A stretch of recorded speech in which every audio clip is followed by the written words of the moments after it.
Shalom my friends, Shalom semuanya. and shalom to all of you online as well. Dan shalom juga yang di online, di Zoom. It's so good to see all of you here today. Sangat senang bisa berjumpa dengan saudara baik di onsite ataupun di online. In the last session, we all learned how to cry out to God for help. Sesi Sabtu lalu kita belajarkan bagaimana kita bisa berseru kepada Tuhan agar kita bisa mendapatkan pertolongan. And today, we will learn Psalms 121, the second portion. Dan hari ini kita akan sambung Mazmur 121 bagian kedua. Everybody wants blessings in life. Setiap orang perlu berkat di dalam kehidupan kita, setuju? But how do we receive the blessings from God? Tetapi caranya gimana agar kita bisa menerima berkat dari Tuhan? We need God's help. Setiap kita perlu pertolongan dari Tuhan. But where do we find His help? Tetapi di manakah kita dapat mencari pertolongannya? The ignorant Christians, they are taught to simply claim the promises of blessings in Scripture. Kristen-Kristen yang bodoh diajarkan kalau mau mendapatkan pertolongan dari Tuhan cukup cuman nuntut. Some Christians even go as far as chanting the verses many times a day. Bahkan ada Kristen yang saking bodohnya mereka percaya, mereka jimatin ayat. Yes, especially during COVID-19. Terutama pada saat COVID-19. I see many Christians declaring Psalms 91. Se-Indonesia diajarkan, oke? Semua menuntut dan mendeklarasikan Mazmur 91. They can chant Psalm 91 like 30 times a day. Dijimatin terus, diulang-ulangin terus sampai ada yang berkata sehari harus diucapkan 30 kali. And when they see verses of blessing in Scripture, they continue to chant and to repeat like pagans. Apalagi pada saat mereka ketemu ayat-ayat yang memberi berkat di firman Tuhan, langsung satu ayat itu dicopot, dinuntut, entah sehari mau nuntut berapa kali.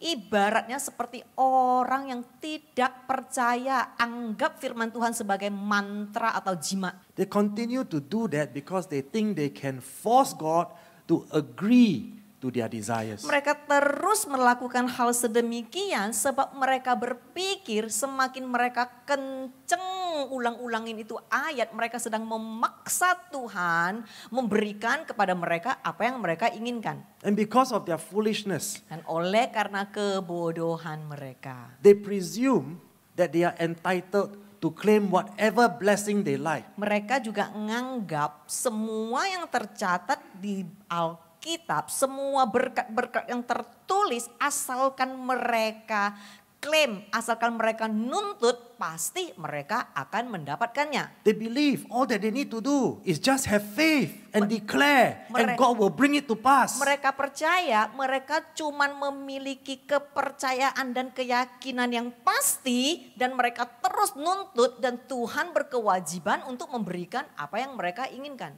But the good news is this. Ada kabar baik teman-teman. All of you here in RGM, you are all smart enough to know that you should never do that. Di sini semua pintar betul? Setuju atau tidak? Amin ya. Jadi saudara-saudari udah tahu kebenarannya ya.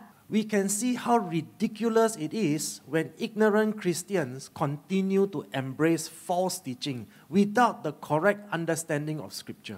Kita bisa melihat seberapa bodoh orang-orang Kristen yang tidak mendapatkan kebenaran firman Tuhan, yang terus berperilaku dan bersikap salah. So my friends, today let us learn what is written in the truth. Jadi ayo saudara-saudari, malam hari ini kita mau belajar kebenaran di firman Tuhan.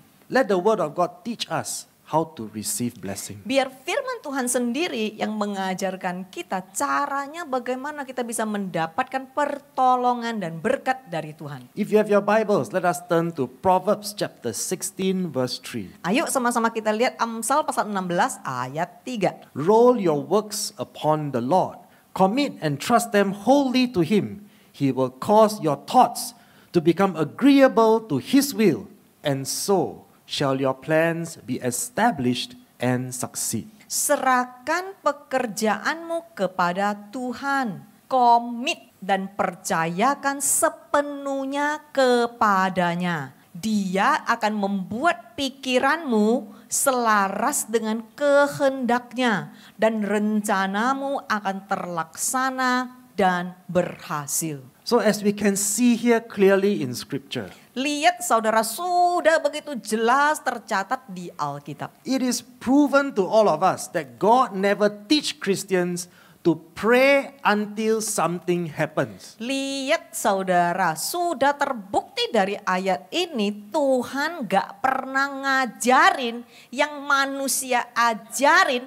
Push itu artinya pokoknya tekan, desak sampai engkau mendapatkan apa yang engkau doakan. According to His word, He commands us to commit our ways to Him completely. Tetapi di sini kita diajarkan kita harus komit dan percaya sepenuhnya kepada Dia. If you want blessing, Jikalau engkau mau mendapatkan berkat, if you want God to help you in your life, jikalau engkau mau pertolongan dari Tuhan di dalam kehidupanmu, who should we obey?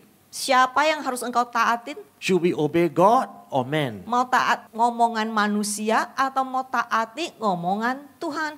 God says, commit our ways to Him completely. Tuhan berkata komit dan percaya sepenuhnya kepada Dia. Then He continues to say, He will cause us to agree with Him.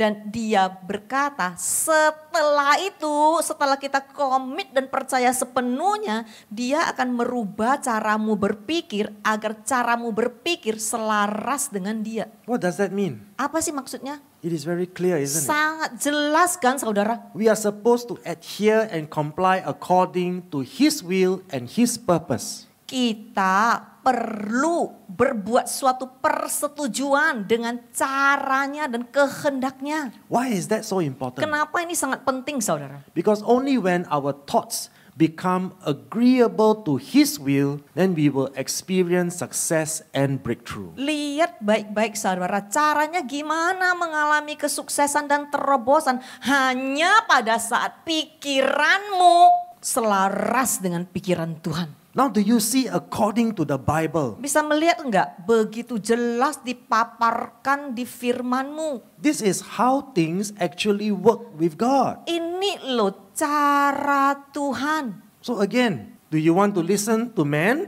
or do you want to listen to God? Jadi masih mau cuman dengar-dengar ngomongan orang, tidak ngecek firman-Mu. The ignorant and the foolish man will tell you, you can declare and force God to abide according to your desires. Orang-orang yang bodoh akan mengajarkanmu engkau cuman cukup menuntut dan engkau bisa memaksa kehendak Tuhan dan memelintir kehendak Tuhan. But what did the Bible say? Tetapi apa sih firman Tuhan katakan? It is never about what we want. Di sini nggak pernah loh tentang kemauanku secara pribadi. Not only is it not about what we want, we also cannot dictate what God should do. Bukan cuman tentang kita tidak boleh sesuka hati, cuman keinginanku sendiri. Bahkan di sini kita diajarkan jangan pernah ngatur-ngatur Tuhan. And this is the truth written in Scripture. Dan ini adalah kebenaran yang telah tercantum di Alkitabmu, tapi nggak pernah baca, makanya nggak tahu. We cannot force God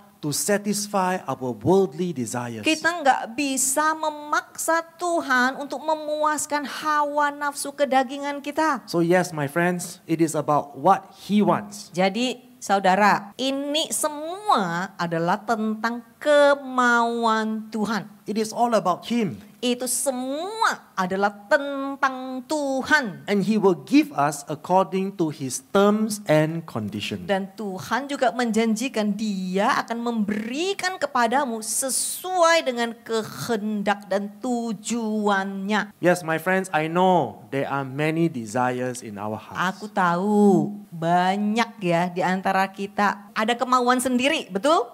The day we learn to make those desires to become godly desires, we will no longer be disappointed, discouraged, and disillusioned. Tetapi jikalau engkau mau berdamai dengan dirimu sendiri, membuat keinginan dirimu menjadi keinginan Tuhan, di situ engkau tidak akan pernah lagi kecewa. So please, listen very carefully. Jadi tolonglah dengar baik-baik.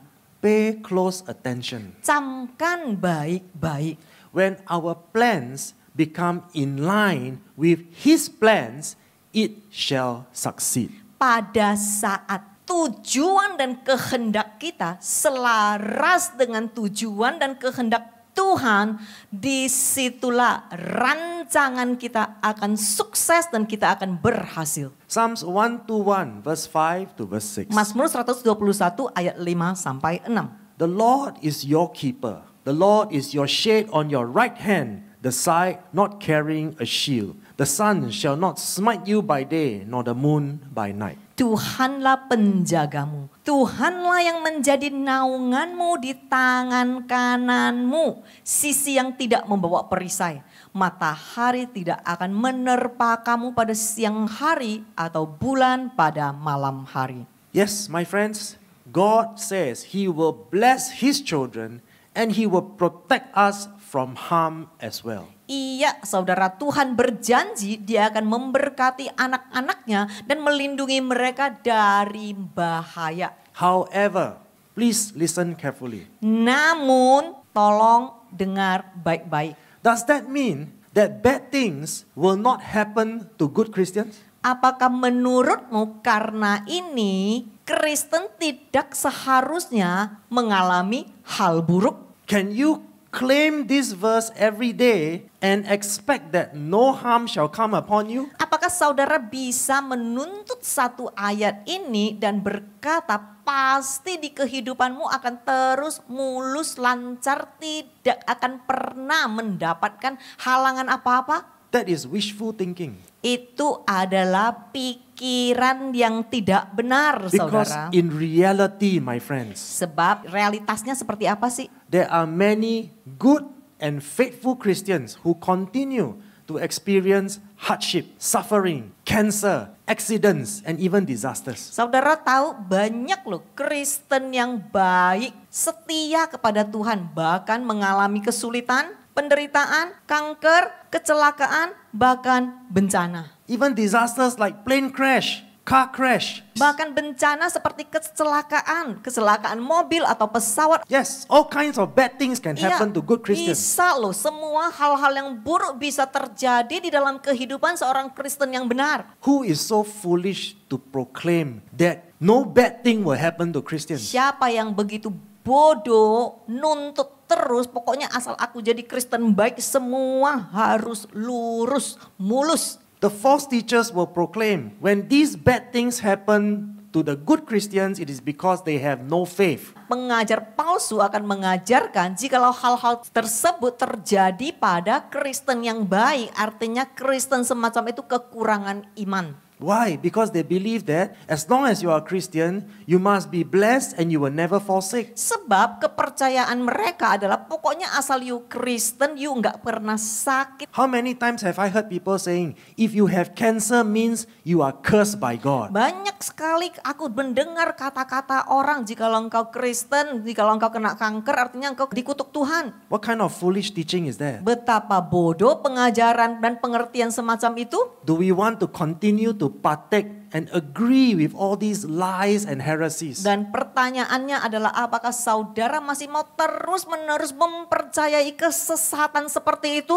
My friends, let us come back to the truth in Scripture. Saudara-saudariku, sudah saatnya kita balik kepada kebenaran firman Tuhan. Proverbs chapter 3 verse 33. Amsal pasal 3 ayat 33. The curse of the Lord is in and on the house of the wicked, but he declares, blessed, joyful, and favored with blessings, the home of the just and continually righteous. Kutukan Tuhan ada di dalam dan atas rumah orang jahat. Tetapi dia menyatakan berbahagia, bersukacita, dan dikaruniai keberkahan rumah orang benar dan yang tetap bertakwa. The only one qualified to decide who shall receive blessings and curses is God. Satu-satunya yang bisa menentukan siapa yang menerima berkat, siapa yang menerima kutuk, cumanlah Tuhan. The wicked will be cursed. Di sini dikatakan orang jahat akan menerima kutukan. The word wicked here refers to all Christians who are disobedient and deliberately choose to be unrepentant. Kata jahat di sini termasuk mengacu pada semua Kristen yang tidak taat dan sengaja memilih untuk tidak mau berubah.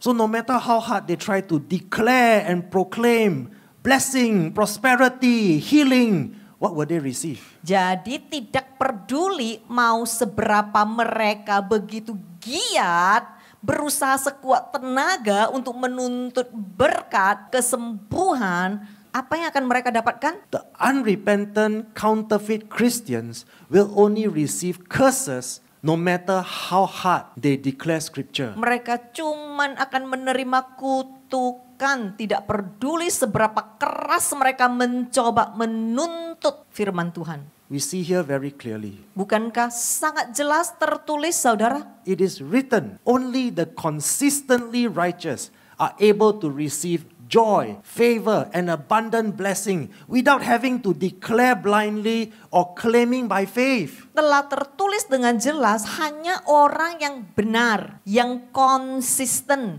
yang akan menerima sukacita, berbahagia. Why is it that the righteous, those that are faithful and obedient, why is it that they don't need to declare? Nah, kenapa orang-orang Kristen yang benar dan konsisten bahkan tidak perlu nuntut ayat? Because we see here, the blessings are personally bestowed upon the faithful and obedient by God. Karena Tuhan sendiri yang akan memberikan berkat-berkat itu kepada mereka. Yes, these blessings are given. It is not received by demand. Berkat-berkat ini diberikan langsung dari Tuhan, bukan kita yang nuntut. So my friends, Saudara-saudari, do you now see the error of declaring scripture out of context? sudahkah saudara melihat kesalahan main nuntut firman di luar konteksnya? I know all of us here in RGM, we don't do it. Yang di RGM enggak melakukan hal seperti ini kan? But I want all of us to take note and remember. Tolong camkan dan tolong ingatkan. Before anyone begins to blindly declare scripture for blessing and prosperity, Sebelum engkau mulai membabi buta, menuntut firman-firman karena engkau mau mendapatkan berkat dan kesembuhan, let us all please remember this one very important point. tolong camkan yang satu ini yang begitu penting. This is what the Bible says. Ini yang firman Tuhan katakan. The curse of God is in and upon the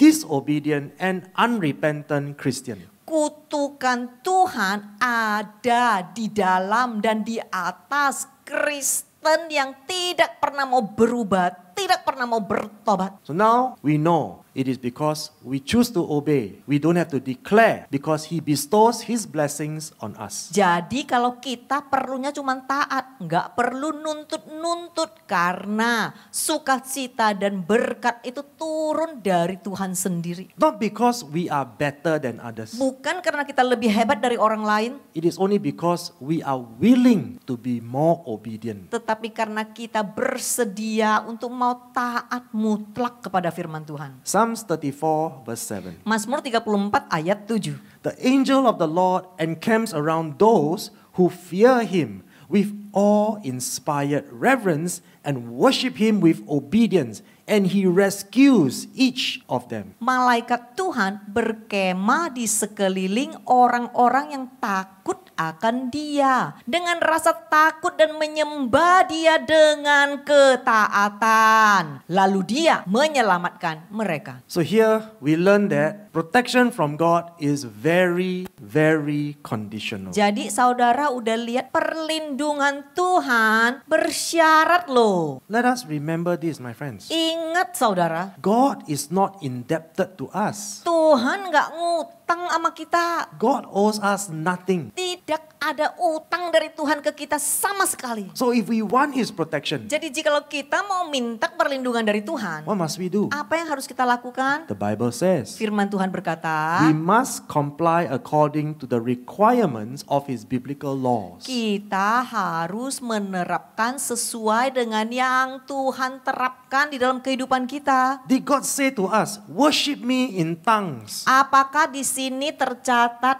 menyembah Dia dengan bahasa lidah, bahasa roh? Ada di sini? No. Nggak ada kan? What is written here? Apa yang tercatat di sini? He commands us to worship Him with obedience. Menyembah Dia dengan ketaatan. God did not tell us to kuralaba, sandal baru, sandal lama, right? Tuhan gak pernah lo ngajarin kita menyembah Dia dengan begini. He says, worship me with obedience. Bukalah matamu besar-besar, di sini dikatakan menyembah Dia dengan ketaatan. Do you think speaking in tongues will bring His protection upon you? Menurut saudara begitu kuralaba, sandal baru, sandal lama langsung dilindungin dari Tuhan? His protection is upon those who genuinely fears the Lord. Perlindungan Dia datang kepada orang-orang yang takut akan Dia. What is to fear the Lord? Apa sih takut akan Dia? It is referring to Christians who intentionally reject sinful practices and developing a deep hatred for sin on a daily basis. Takut akan Dia adalah orang-orang Kristen yang berjuang setiap hari untuk menentang dan menolak dosa. To fear the Lord is to hate all that is sinful in the sight of God. Sebab takut akan Tuhan artinya membenci semua kejahatan, semua yang Tuhan benci. So we must renounce and reject sin. Jadi kita harus menolak dosa. If you want God's protection, Jikalau saudara mau dilindungi Tuhan, worship Him in obedience. menyembah Dia di dalam ketaatan. Psalms 33 verse 18 to 22. Mazmur 33 ayat 18 sampai 22.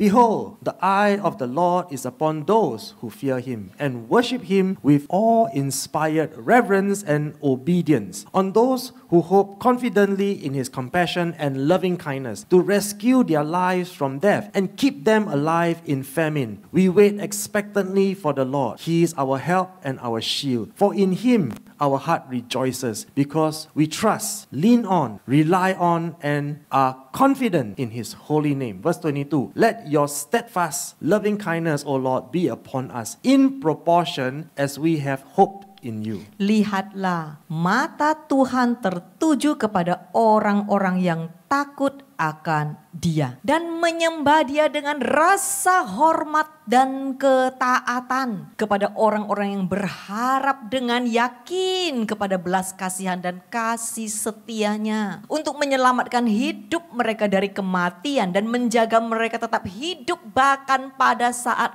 musim kering. Kami menantikan Tuhan, Dialah penolong dan perisai kita, sebab di dalam Dialah hati kita bersukacita, karena kita bersandar dan yakin pada namanya yang kudus. Kiranya kasih setiamu ya Tuhan tercurah kepada kami sesuai dengan harapan kami kepadamu. So my dear brothers and sisters, Saudara-saudariku yang terkasih, if you want to receive God's protection, jikalau engkau mau menerima perlindungan dari Tuhan, you don't have to continue to chant Psalms 91. enggak perlu engkau mantra jimatin Mazmur 91. If you want to continue to receive His provision and His blessing, Jikalau engkau mau terus-menerus menerima penyediaan Tuhan according to His word, sesuai dengan yang tercatat di firman Tuhan, here are the conditions required.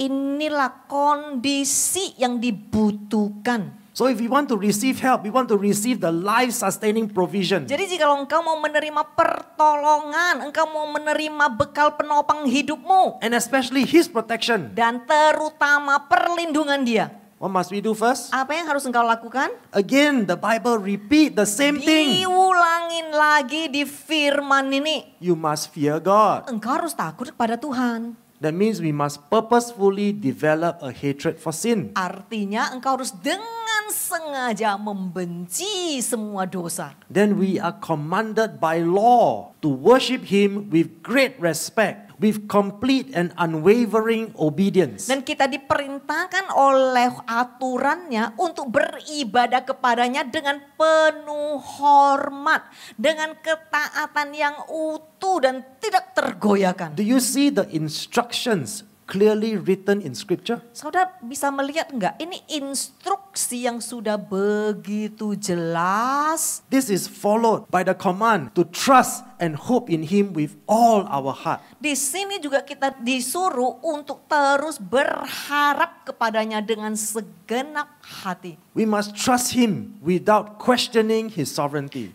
Kita sungguh-sungguh harus percaya sampai di titik kita tidak lagi mempertanyakan caranya. And we see here, God is only faithful to provide according to or in proportion as we have hoped in and obeyed Him. Lihat saudara, telah tercatat dengan jelas pada akhirnya Tuhan hanya berkewajiban untuk setia sesuai dengan harapan dan ketaatan kita kepadanya. So the instructions are all here in scripture. Bukankah kondisi dan instruksi sudah begitu jelas? The conditions are very clear. Sudah sangat jelas saudara. My friends, what's stopping you from receiving His help? Apa sih yang akan membuat engkau tidak mendapatkan pertolongannya? What is stopping us from receiving His blessings? Apa yang akan membuat engkau tidak mendapatkan berkatnya? What is stopping us from receiving His protection?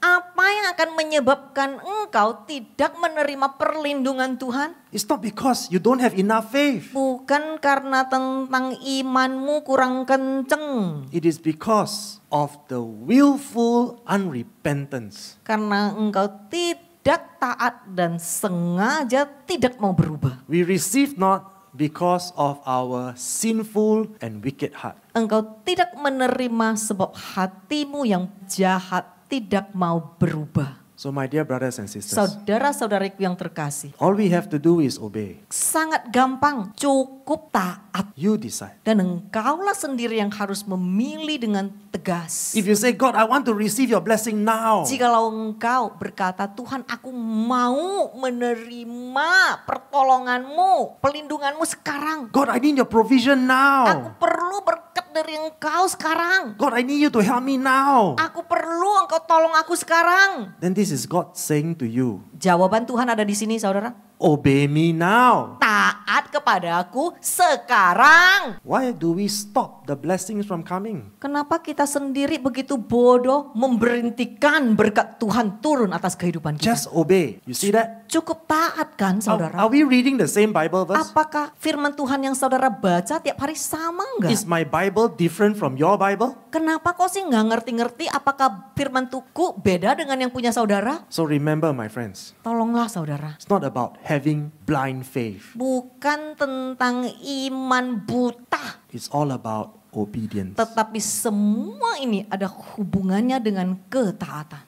Psalms 121 verse 7 to verse 8. Mazmur 121 ayat 7 sampai 8. The Lord will keep you from all evil. He will keep your life. Verse 8. The Lord will keep your going out and your coming in from this time forth and forevermore. Tuhan akan menjaga kamu dari segala kejahatan. Dia akan menjaga hidupmu. Tuhan akan menjaga keluar masuknya kamu mulai sekarang dan selama-lamanya. What does that mean? God will keep us from all evil. Apa sih artinya Tuhan akan menjagamu dari segala kejahatan? Does that mean bad things won't happen to you? Apakah berarti pokoknya semua hal buruk tidak akan turun atasmu? That is the greatest misconception, my friend. Orang-orang tidak mengerti, makanya mereka menganggap sedemikian. What do we understand from the context of God will keep us from all evil? Apa sih artinya,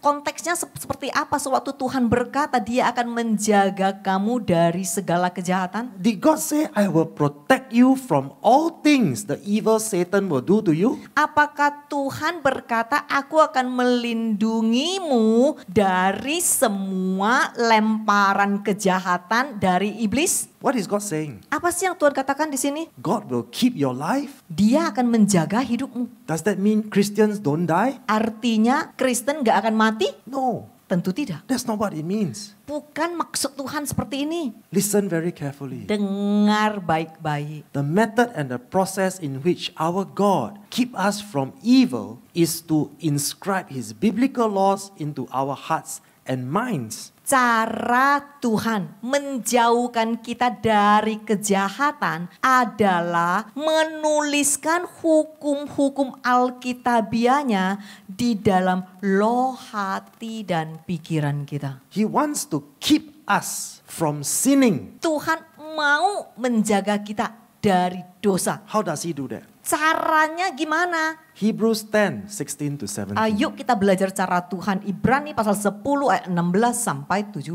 This is the covenant that I will make with them. After those days, says the Lord, I will imprint my laws upon their heart, and on their mind I will inscribe them, producing an inward change, which is repentance. He then says, and their sins and their lawless acts I will remember no more, no longer holding their sins against them. Inilah perjanjian yang akan aku buat dengan mereka. Setelah hari-hari itu, firman Tuhan, aku akan menanamkan hukum-hukumku ke dalam hati mereka. Dan ke dalam pikiran mereka, aku akan menuliskannya. Menghasilkan perubahan batin. Dia kemudian bersabda, dan dosa-dosa mereka serta perbuatan melanggar hukum mereka tidak akan aku ingat lagi.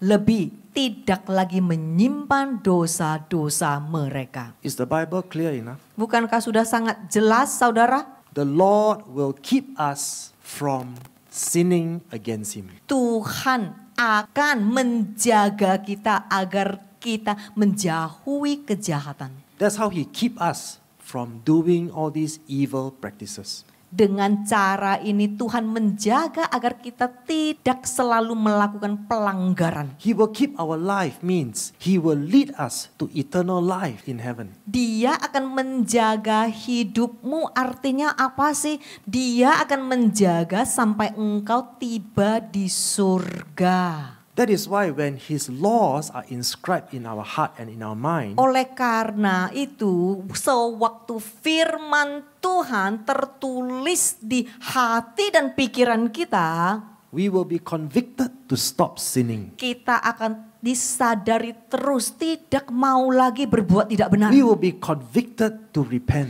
Kita akan terus diinsyafkan untuk terus mau bertobat dan mau berubah. And when that happens, Dan setelah itu terjadi, when we obey His commands, sewaktu kita taat kepada firman-Nya, His promise is we shall enter into eternal life. janjinya kita akan masuk ke kerajaan kekal. We cannot save ourselves. Kita nggak bisa menolong diri kita sendiri. Salvation is a free gift. Sebab keselamatan adalah cuma-cuma. But we need to obey His commands to enter into eternal life. Tetapi kita perlu taat kepada aturannya untuk masuk ke surga. So please take note, my friends. Jadi tolong camkan saudara-saudariku. With genuine repentance comes spiritual transformation. Dengan pertobatan yang tulus akan terjadi transformasi rohani. And let me just say this one more time Dan in case saya- you Dan misunderstand. saya ulangin sekali lagi ya biar saudara tidak bingung. We are not saved by our own good works. Kita tidak diselamatkan oleh perbuatan baik kita sendiri.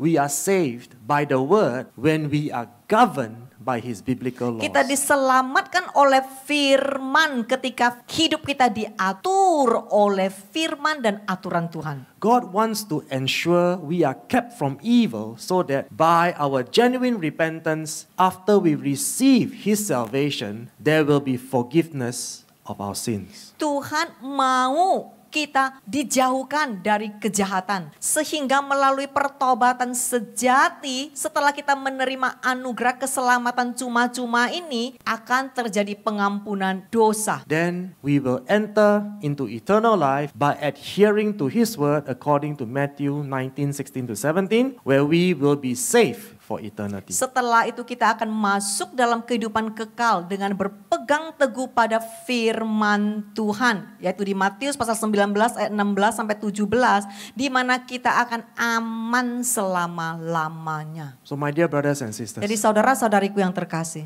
please do not just believe and continue to live according to your sinful pleasures. Tolong jangan cuman sekedar di bibir percaya doang. Gombal dan setelah itu hidup sesuka-sukamu. And remember this, Dan ingat yang satu ini. we are saved by the word which is Christ when we are governed by his biblical laws. Kita diselamatkan oleh firman Tuhan yaitu Yesus Kristus sendiri. Sewaktu hidup kita diatur oleh firman itu sendiri. Now let us move on to 1 Samuel chapter 17 verse 47. 1 Samuel pasal 17 ayat 47.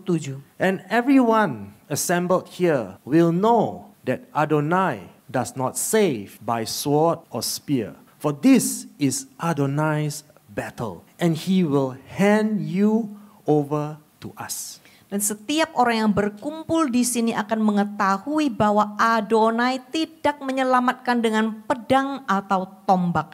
Karena ini adalah pertarungan Adonai dan dia akan menyerahkanmu kepada kami.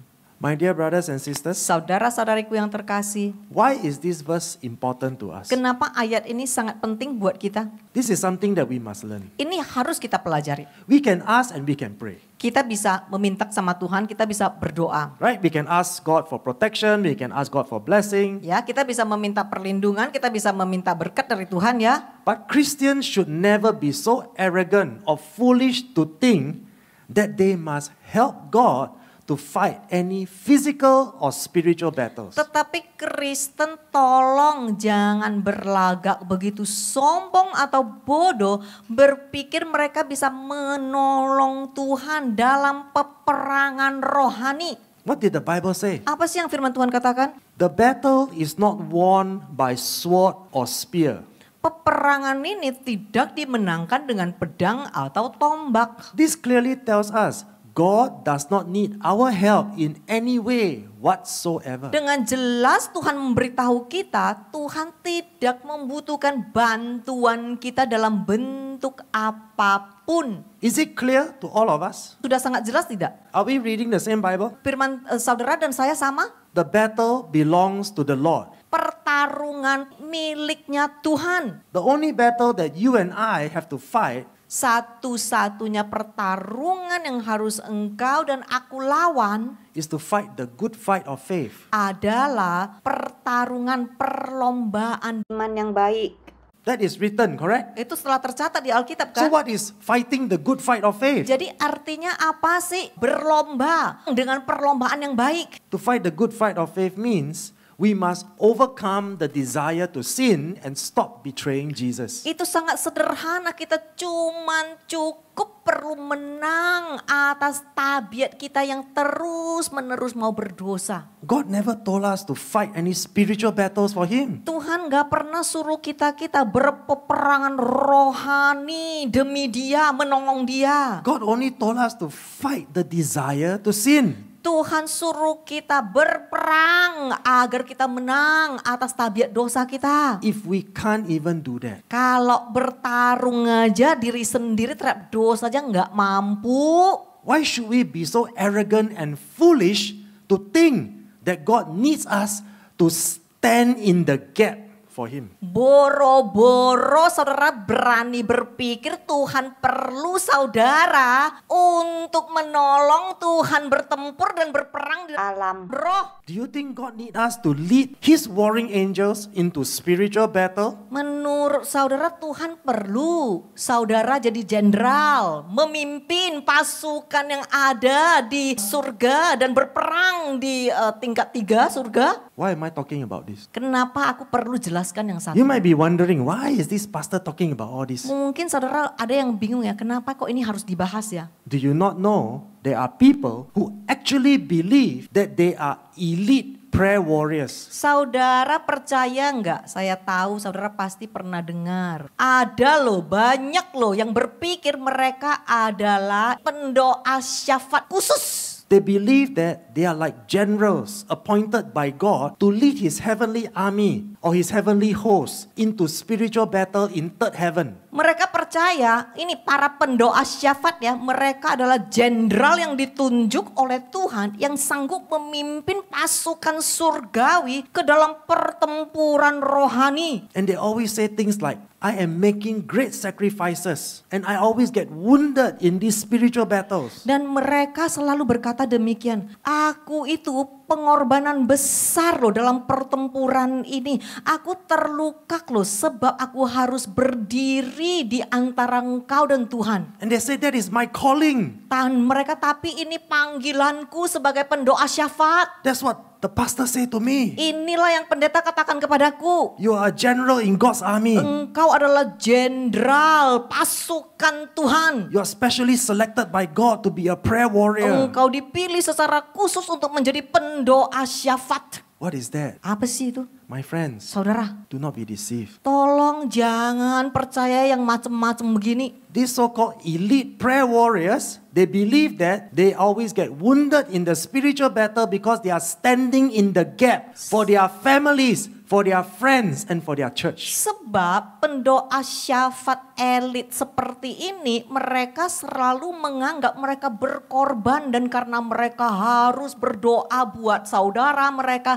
buat keluarga mereka, buat gereja mereka sampai mereka dihantam terus oleh setan. They believe that this is their calling. Dan mereka percaya itu panggilan mereka. Can anyone say they are wrong? Siapa yang bisa berkata mereka salah? Hey, I'm standing in the gap for you, you know? Aku harus berdoa menjadi perantara di antaramu dengan Tuhan loh. Do you know the great sacrifice I do? Tahu nggak betapa banyak pengorbananku? I have to go to the third heaven to wage war against Aku Satan. harus pergi ke surga tingkat 3 untuk berperang melawan setan demi kamu. Is that even true? Kayak begitu saudara percaya nggak? Do you want to know the truth? Halo, mau tahu kebenarannya di mana? Do you think that is true? Menurut saudara kayak begini benar? Prayer warriors? Pendoa syafaat khusus What are they? Elite special forces? kayak begitu seperti jenderal yang dipilih, dikhususkan gitu. Come on. Ayolah saudara. What did the Bible say? Apa sih yang firman Tuhan katakan? Are we capable to intercede and stand in the gap? Apakah kita begitu hebat, begitu sombong menganggap kita sanggup menjadi perantara? Are we really so qualified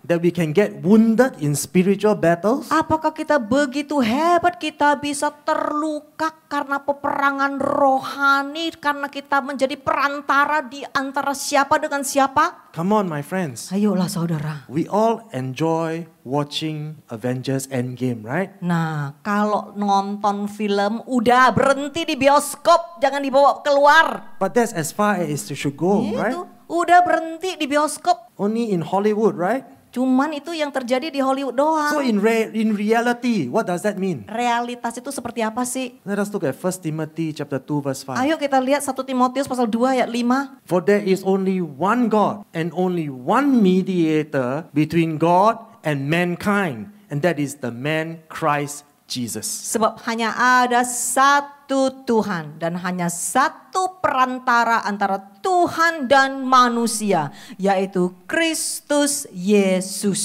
The Bible proves that there is no mother of God. Alkitab juga membuktikan tidak ada mamanya Tuhan. The Bible also proves that there is no man that can represent God here on earth to mediate between God and mankind. Firman Tuhan juga membuktikan tidak ada seorang pun yang dapat mewakili Tuhan di bumi ini menjadi perantara di antara Tuhan dan manusia. I don't care what other people teach about mother of God able to mediate between God and mankind. Aku nggak peduli apa ajaran orang lain tentang mamanya Tuhan bisa menjadi perantara di antara manusia dan Tuhan. Why? Very simple. Sederhana saudara. The Bible tells me. Firman Tuhan mengajarkan aku. Yes, this is what the Bible says. Ini yang firman Tuhan katakan. God says Jesus is the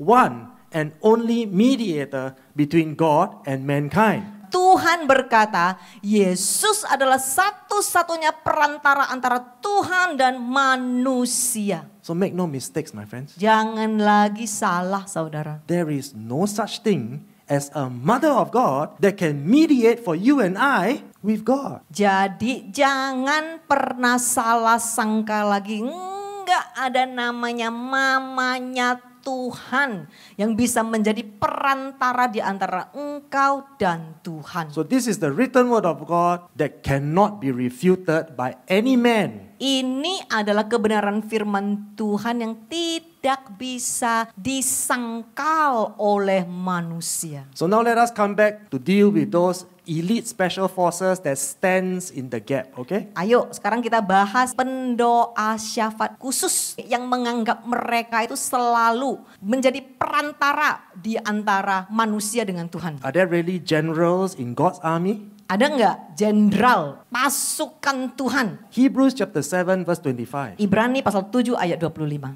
Therefore, he is able also to save forever, completely, perfectly, for eternity, those who come to God through him, since he always lives to intercede and intervene on their behalf with God. Sebab itu ia sanggup menyelamatkan untuk selama-lamanya, sepenuhnya, sempurna orang-orang yang datang kepada Bapa melalui Dia. Karena ia senantiasa hidup untuk menjadi perantara dan ikut campur tangan atas mereka dengan Tuhan. The Bible is very clear, my friends. Bukankah begitu jelas, saudara? There is no person, living or dead, that has the spiritual authority to stand in the gap and intercede for us. Tidak ada manusia, tidak ada orang baik itu yang hidup atau yang mati yang memiliki otoritas secara rohani menjadi perantara di antara Tuhan dan manusia. Jesus is the only one that died for us and is raised from the dead. Yesus satu-satunya yang mati buat kita dan bangkit hidup. And that is why the Bible says he always lives to intercede and intervene on our behalf. Oleh karena itu firman Tuhan berkata dia senantiasa hidup untuk menjadi perantara. It is written. Bukankah sudah sangat jelas? Jesus is the only one qualified to lead the heavenly host into battle against all the demonic forces in all the heavenly dimensions. Yesus satu-satunya yang memenuhi syarat untuk memimpin pasukan surgawi berperang melawan kekuatan iblis di semua dimensi. It is written. Telah tercatat. Only Jesus is qualified to intercede on behalf of all mankind. Hanya Yesus yang memenuhi syarat sebagai perantara. Please understand this. Tolong ingat yang satu ini. God does not need our help to prepare the way for Christ to return. Tuhan tidak membutuhkan pertolongan kita untuk mempersiapkan jalan bagi kedatangan Kristus kembali. So do not be deceived anymore. Jangan lagi tertipu. When we pray for one another. Sewaktu kita saling mendoakan satu sesama. Yes, we have prayer meetings, right? Ya, kita ada malam doa kan? We pray for one another, right? Sewaktu kita bareng-bareng doa, kita saling mendoakan. Yes, we pray for strength, we pray for healing. Kita mendoakan agar pertolongan, kesembuhan, iya. We pray for obedience. Kita juga saling mendoakan agar kita lebih taat. We also pray for God's provision, right? Kita juga minta berkat dari Tuhan, iya. We pray for protection for ourselves. Kita minta perlindungan dari Tuhan untuk diri kita. I believe many of us also pray for our country. Saya percaya banyak juga mereka yang berdoa buat negara mereka. Right? We pray for Indonesia, we pray for Israel, we pray for Singapore. Ya, kita berdoa bagi Indonesia, Israel, dan Singapura. Does that mean we are standing in the gap? Apakah karena kita berdoa, tiba-tiba kita menjadi pasukan pendoa syafaat elit yang khusus? When you pray for your family and loved ones, are you standing in the gap? Sewaktu engkau mendoakan keluargamu, apakah tiba-tiba engkau menjadi pendoa syafaat perantara? Like as if you're making some kind of great sacrifice? Ibaratnya engkau itu berkorban, berdoa bagi keluargamu seperti itu? No, my friends, when we are only praying and encouraging one another. Enggak saudara, kalau kita berdoa, iya kita cuman sekedar berdoa saling menyemangati satu sesama dan ini adalah kewajiban kita. What is the command from the Bible? Apa sih tuntutan Alkitab? Pray for one another. Tuntutan Alkitab bagi semua orang, enggak ada khusus-khusus terpilih. Semua orang wajib mendoakan sesama. So who is the foolish and prideful one to go and say that we are standing in the gap? Kenapa sih kok tiba-tiba ada pendoa syafaat elit yang khusus untuk menjadi perantara? Jesus already commanded us, you must pray for one another. Yesus sudah membuat peraturan sebagai Kristen, semua kita berkewajiban untuk saling mendoakan satu sesama. And Jesus says, I shall stand in the gap. Dan Yesus berkata, aku sendiri, cuman aku yang bisa menjadi perantara. Amen. Amin. John 14:23. Yohanes pasal 14 ayat 23. Jesus answered, if a person really loves me, he will keep my word, obey my teaching, and my Father will love him, and we will come to him and make our home, our abode, our special dwelling place with him. Jawab Yesus, barang siapa benar-benar mengasihi aku, ia akan menepati firmanku, mentaati ajaranku, dan Bapa-Ku akan mencintainya. Dan kami akan datang kepadanya dan menjadikan rumah kami tempat tinggal khusus bersamanya. Yes, my friends, here in RGM Church, we do not need to speak in tongues to usher in the presence of God. Iya saudara, di sini di gereja RGM kita tidak perlu berbahasa roh. Cuman untuk sekedar berpikir, dengan cara itu kita mengundang hadirat Tuhan. It's very important for me to make this official. Sangat penting buat aku membuat ketegasan ini. This is our second service on site. Sebab ini adalah ibadah kedua ya. I don't want people to misunderstand that, because they never kuralaba, they are not spirit-filled. Aku nggak mau orang salah sangka. Karena mereka nggak kuralaba, mereka nggak dipenuhi oleh Roh Kudus. Because they never invite the presence of God to come. Ya, karena mereka nggak kuralaba, mereka nggak ngundang hadirat Tuhan. Why is it that we don't pray in tongues and speak in tongues publicly? Kenapa kita tidak kuralaba secara umum? It is written, when we persevere to obey and practice scripture diligently, God the Father, God the Son, and God the Holy Spirit will dwell in us. Sebab telah tertulis, asalkan kita tekun mentaati firman Tuhan, maka Tuhan Bapa, Yesus Kristus, dan Roh Kudus akan diam di dalam kita. This is the written proof. Ini terbukti, tercatat di Alkitab. When we obey, we are spirit-filled. Kita taat, kita dipenuhi oleh Roh. When we obey and practice His word, the presence of God is with us here in RGM. Sewaktu kita taat kepada Tuhan, kita akan dipenuhi oleh Roh dan hadirat Tuhan akan ada bersama kita. This is not my theology. Ini bukan teologi aku. This is the written command of God. Ini adalah aturan yang tertulis dari firman Tuhan. There is no need for us to speak in tongues corporately as a church, desperately trying to usher in the Holy Spirit. Enggak perlu berbareng-bareng berbicara bahasa roh cuman dengan tujuan berpikir kita sedang mengundang hadirat Roh Kudus. We are commanded by scripture that we should never speak in tongues publicly all together as one during church service without interpretation. That is a law. Sebab firman Tuhan sudah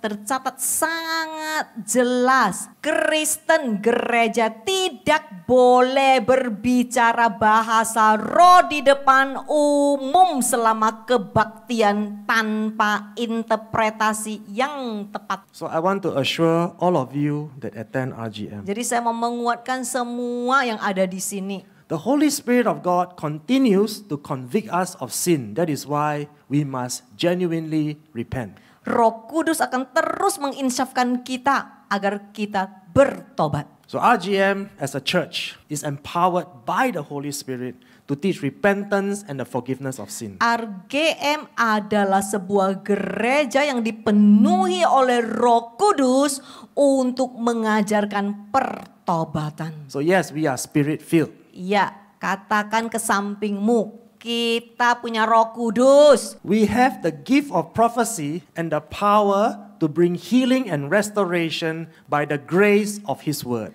Kita juga bisa bernubuat dan memiliki kuasa untuk menyembuhkan dan memulihkan di dalam Kristus. Why? Why is it that we can receive all these gifts of the Spirit? Gimana kita bisa menerima semua karunia Tuhan seperti itu? Is it because we are better? Apakah karena kita hebat? No. Tentu tidak. It is because we are committed to obey His word. Tapi karena kita komit untuk mau mentaati hukum-hukum Tuhan. So as you can see, according to Scripture, Jadi saudara sudah bisa melihat semua sesuai dengan bukti yang tercatat di Alkitab. if our walk with God is acceptable and pleasing to Him, Jikalau hidup ini berkenan di mata Tuhan. we never need to usher in His presence. Nggak perlu lagi ya seperti orang pai-pai pakai acara ngundang-ngundang roh. Yeah, no need to usher in. Why? Because only witchcraft and the demonic new age dark magic or the dukun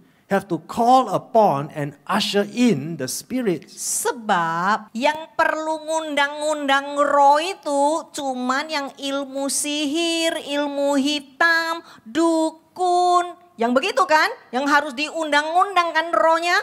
Yang Medan Ciasina, you know? We don't have to usher in. Gak perlu yang seperti ini, yang macam-macam. The Bible already says, Firman Tuhan udah begitu jelas. obey. Cukup taat. My presence will be with you wherever you go. Tuhan berkata, you taat. Hadiratku bersamamu dimanapun engkau berada. So we don't usher in God's presence. Perlu ngundang sana, ngundang sini. We bring His presence wherever we go. Tetapi kita membawa hadirat Tuhan dimanapun kita berada. Ada amen? Amin. Amen. Next, let's move on to Romans chapter 2, verse 6 to Roma 11. pasal 2 ayat 6 sampai 11. This is what God says, okay? Ini yang Tuhan katakan. He will pay back to each person according to his works, justly as his deeds deserve. Verse 7. To those who by persistence in doing good seek unseen but certain heavenly glory, honor, and immortality, He will give the gift of eternal life. Verse 8. For those who are selfishly ambitious and self-seeking and disobedient to the truth, but responsive to wickedness, there will be wrath and indignation. Verse 9. There will be tribulation and anguish, torturing confinement for every human soul who does or permits evil to the Jew first and also to the Greek. Verse 10. But glory and honor and inner peace will be given to everyone who habitually does good, to the Jew first and also to the Greek. Verse 11. For God shows no partiality, no arbitrary favoritism with Him. One person is not more important than another. Setiap orang akan dibalasnya menurut perbuatannya secara adil sesuai dengan kelakuannya. Kepada orang-orang yang dengan kegigihan berbuat baik demi kemuliaan, kehormatan, keabdian yang tidak terlihat tetapi pasti surgawi, Dia akan memberikan anugerah hidup yang kekal. Tetapi bagi mereka yang ambisi dalam mementingkan diri sendiri, serta tidak taat pada kebenaran, tetapi tanggap terhadap kejahatan, akan ada murka dan kemarahan. Akan ada kesengsaraan dan penderitaan, terangkap dalam penyiksaan bagi setiap jiwa manusia yang melakukan atau mengizinkan kejahatan. Pertama-tama kepada orang Yahudi, tetapi juga kepada orang-orang Yunani. Namun kemudian dan kehormatan serta kedamaian batin akan diberikan kepada setiap orang yang terbiasa berbuat baik. Pertama-tama kepada orang Yahudi dan juga kepada orang Yunani. Sebab Tuhan tidak memihak secara sewenang-wenang dan Dia tidak pilih kasih. we see very clearly again in Scripture. Tertulis sangat jelas lagi di Alkitab. Faithful and obedient Christians will receive glory, honor, divine help, protection, even provision, and eternal life as their deeds deserve. Kristen yang sejati, yang taat akan menerima kemuliaan, kehormatan, pertolongan ilahi, perlindungan, dan hidup kekal. The self-seeking, selfishly ambitious, the disobedient, and the willfully unrepentant Christians that permits sin will receive curses, condemnation, wrath, and will be tormented for eternity in the lake of fire. Tetapi Kristen yang egois, mementingkan diri sendiri, tidak pernah mau taat, sengaja tidak bertobat, dan sengaja berbuat dosa, akan menerima hukuman, kutukan, murka, dan disiksa selamanya dalam lautan api. So can Christians be cursed and condemned by God? Jadi menurut saudara, bisa nggak orang yang mengaku diri sendiri Kristen dikutuk oleh Tuhan?